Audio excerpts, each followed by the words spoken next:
கிறிஸ்துவுக்குள் மிகவும் பிரியமான தேவனுடைய பிள்ளைகளே, இந்த நாளிலும் கர்த்தர் நம்மோடு பேசும் ஒரு அற்புதமான வார்த்தை.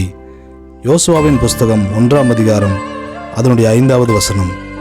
நான் உன்னை விட்டு விலகுவதும் இல்லை, உன்னை கைவிடுவதும் இல்லை என்று சொல்லி கர்த்தர் யோசுவாவோடு பேசுகிறதை நாம் வாசிக்க முடியும். மோசே மரித்த பின்பு எங்களை வழிநடத்துவதற்கு ஒருவரும் இல்லை. மோசேயோடு கூட கர்த்தர் இருந்து வழிநடத்தினார். நான் எப்படி இத்தனை ஜனங்களை நான் நடத்தப் போகிறேன் என்ற கலக்கமும் தயக்கமும் யோசுவாவுக்குள் இருந்தபோது கர்த்தர் யோசுவாவை தேற்றும் வண்ணமாக இப்படியாக சொல்லுகிறார். நான் மோசேயோடு இருந்தது போல உன்னோடும் நான் இருப்பேன். நான் உன்னை விட்டு விலகுவதும் இல்லை, உன்னை கைவிடுவதும் இல்லை. பலங்கொண்டு திடமனதாயிர் என்று சொல்லி கர்த்தர் தேற்றுகிறார். இந்த நாளில் கடந்து வந்த பாதைகளிலே நான் இனி எப்படி என்னுடைய வாழ்க்கை கடக்கப் போகிறேன் என்று கலங்கி கொண்டிருக்கிற அன்பு தேவ பிள்ளைகளே, இந்த நாளில் கர்த்தர் சொல்லுகிறார், மோசையோடு இருந்தது போல யோசுவாவோடு இருந்தது போல உங்களோடும் உங்கள் குடும்பத்தோடும் கர்த்தர் இருப்பார்.